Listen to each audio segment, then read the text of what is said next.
What's going on YouTube? My name is Anti-Problematic and today we are going to be going over Cabrakan. Now before I get into the guide, don't forget to like, comment, and subscribe. And if you would like to keep up with any future content, I'll be leaving a link to my Discord chat in the description below. Without further ado, let's go ahead and get to Cabrakan. Now the reason why I don't want to do a guide on Cabrakan is because he's quickly becoming one of my favorite gods in the game. He used to be a very strong zone laner. In my opinion, he still kind of is, even though he lacks survivability. He does do a crazy amount of damage, and he has in my opinion, one of the best passives in the game. All right, so before I get in, so first things first, we're going to be going over his abilities. Now, like I said, with his passive, Cabrakan and nearby allies gain 5% reduced damage. That is already a lot. It makes it to where he's very tanky very early, which is always something you want in the solo lane, or as a guardian with a heavy amount of CC. Alright, Cabrakan's first ability is known as Seismic Crush. This ability will actually give Cabrakan a movement speed buff. While this is active, he's immune to slows and roots, and his next basic attack will also stun and do bonus damage. As you can see, he brings both of his arms up, and then he smacks you, it stuns you for 1 second. Alright, Cabrakan's second ability is known as Refraction Shield. This is two abilities in one. This is a passive and an active. For the passive, when Cabrakan takes damage, he'll actually gain stacks, which will also increase his protections up to a maximum of 6 protections per stack at 5 stacks at max rank. And then when the ability is fully upgraded, you get a stun on your second ability and a little cone. Now you don't need to wait for this for his passive to build all the way up before you can use the ability. You can use this ability whenever you want. However, it is most useful to use it while they are after your ability is fully stacked. And also, I've noticed, at least for me, that his ability will actually do more damage when you have it fully stacked. Alright, Cabrakan's third ability is known as Tremors. This is an AoE move. This actually does have a pretty decent amount of range. So what he does is, while Cabrakan will repeatedly slam the ground, and while this is going, enemies will have the tremble status effect on them, while also having a small amount of dot damage hit them as the move is being channeled. Now you can only channel this for 10 seconds, but during that 10 seconds, it will take mana from you. So use this move with a great caution, because you can lose mana very quickly. As you can see, this actually does have a wide amount of range. And even though I know I'm using it on the enemy minions and they're immune, it actually does cause you to move around. It actually makes it a little bit harder for you to move around. And also, this is and as you can see, this move actually does take a lot of mana. I know I don't have any items built quite yet, but it still did take over half my mana even at level 20. So use this move with some caution. Alright, Cabrakan's ultimate is known as Tectonic Shift. Cabrakan will stomp the ground and cause 5 pillars to pop up in front of Cabrakan. This move is actually very strong. The stomp does do damage, a lot of damage at that, 550 at max rank without a single damage item. Enemies will have to hit it 3 times to get rid of at least one of the pillars, and Cabrakan can just basic attack one of them and they will go away. Now use this move with a grain of caution. This is similar to Ymir's wall, as in your teammates can't go through it and you can't go through it. So I would not recommend using this move at max range. I would actually recommend you get as close as possible before using the move. And it is a wall, it's not a root, it's not a stun, so they can jump over it. And plus they can just walk back towards you. It's not always the safest option to do that, but that option is still there and they can go around it. So best bet, try to get them in the center of the ultimate itself to make it even harder for them to get through.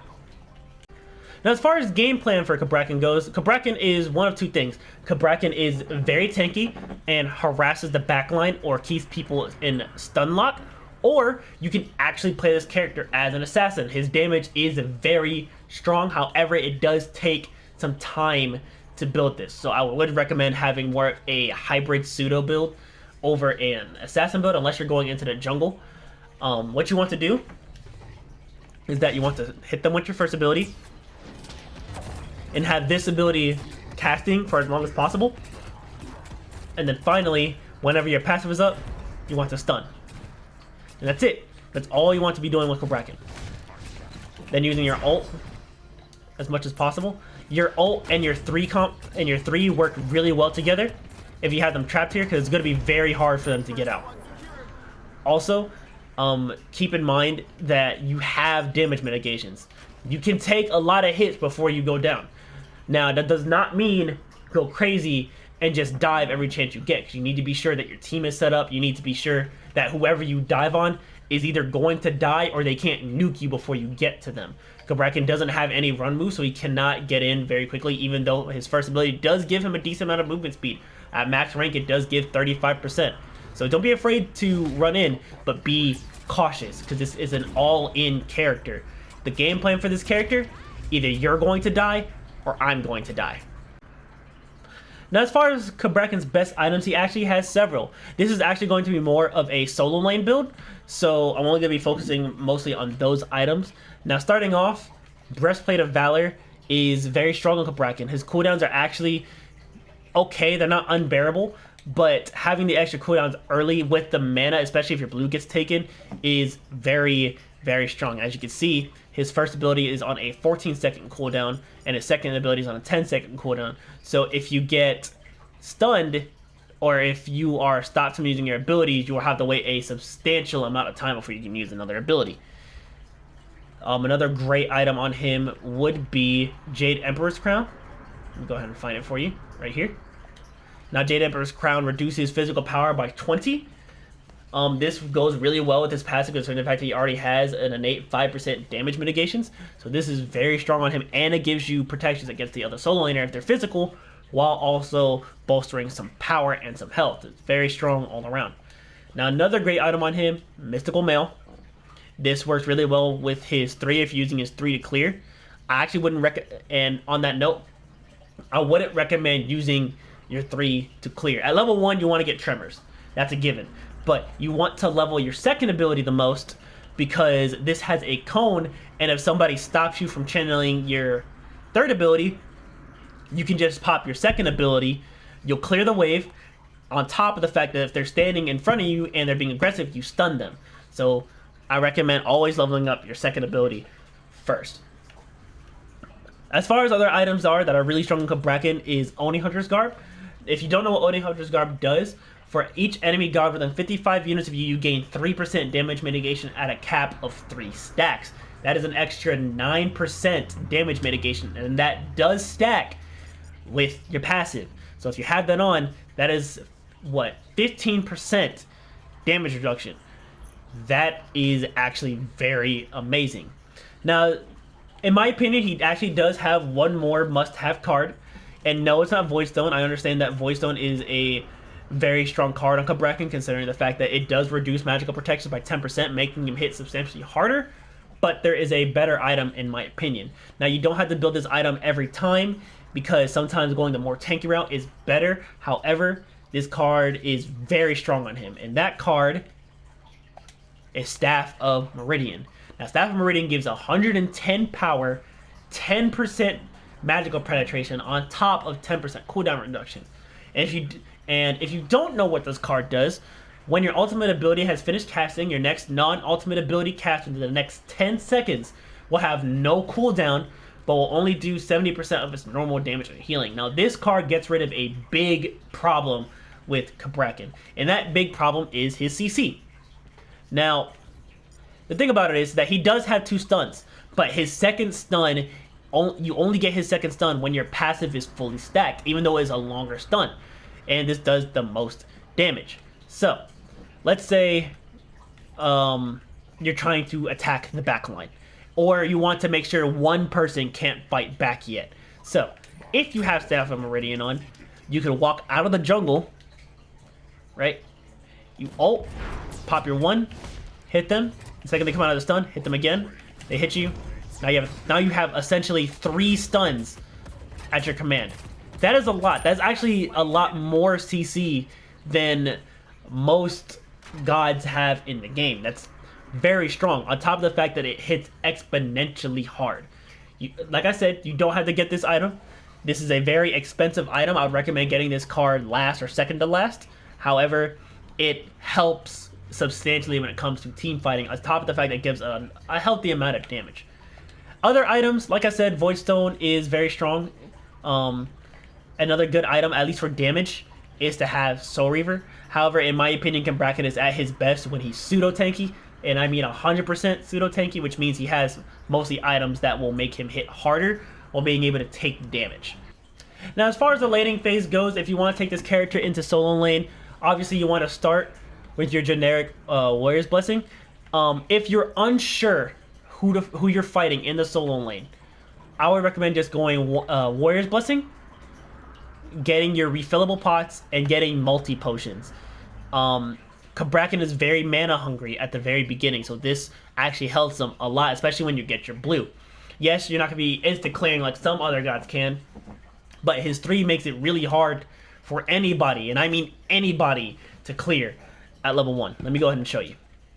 So let's say you're starting the game. You get your Chalice of Healing, and you get 5 multi-potions. Your minions are there, and you start attacking, right? Most enemies will start hitting the first minions just to get the damage. You can actually just stand in the middle of the wave and just be lazy and just keep hitting this wave. And if they try to stop you, most people will not have their knockups yet, so they'll be taking free damage, and your Hunter's Blessing, your Warrior's Blessing will keep healing you, making it very frustrating for the other person to fight. Now, like I said earlier, once you hit level 2, you want to get your second ability, right? Now, if you're going to get the physical person, I would recommend 1 to 2 items. I would either get Breastplate of Valor for the cooldowns, the protections, and the mana, or I would go Jade Emperor's Crown first. Both those items are very good on him. All right, so let's say you're about to be in the lane, right? You have a Jade Emperor's Crown. You can go ahead and put the level 3. Now, when you get into the laning phase, you always want to level up your 2 over anything else. If you don't know what that means, it's just your second ability. Because let's say you're channeling and they stop you, right? You're scared because now you put all these points into your third ability, but now you can't clear because your other abilities don't hit as hard. Well, if you put your points into your second ability, as you can see, it can hit the entirety of the wave if you stand next to it. And the more points you put into it, the harder it'll hit. So all you're really doing is using your 3 to clear. And as you can see, as time goes on, this ability actually takes more mana to channel. It goes from only 10 mana to 30 mana. And early, that can be very detrimental. So you want to have your second ability as leveled as possible, especially since this is one of your hardest hitting moves. Another item I would recommend getting early, I wouldn't recommend getting blue boots if you're going into the solo lane. I would actually recommend getting purple boots. If you don't know, purple boots is actually hits harder than blue boots do, and purple boots actually give you 8% lifesteal. This is very good for him, especially in the solo lane, since he has no natural sustain. He has no lifesteal to speak of, and your only source of lifesteal would be these boots and your Warrior's Blessing. So I'd recommend getting this item. And then if you absolutely need to, you need to rush a Contagion. As far as another item goes, if you're still struggling a little bit with the clear or with dealing damage to the other solo laner, I would recommend getting Mystical Mail. This gives a lot of health, decent amount of protections, and crowd control reduction, and it does magical damage per second. And if you didn't know, Mystical Mail's passive will stack. It actually will stack with Voidstone, since it is actual magical damage, so Mystical Mail will actually do more damage when you have these 2 items together. However, it just comes down to matchup knowledge and what you're trying to go for. Overall, I think this character is very solid. I don't think he's overly bearing. He is very fun to play with, and he's very simple. If you don't like the enemy team, this character can be very frustrating. Now, keep in mind, this character does start to struggle when it comes to late game, but that's what Staff of Meridian is for. It makes it to where your CC is still very threatening by endgame. Now, if you like the video, don't forget to like, comment, and subscribe. And if you'd like to keep up with any future content, I'll be linking my Discord chat in the description below. Without further ado, have a nice day and stay safe.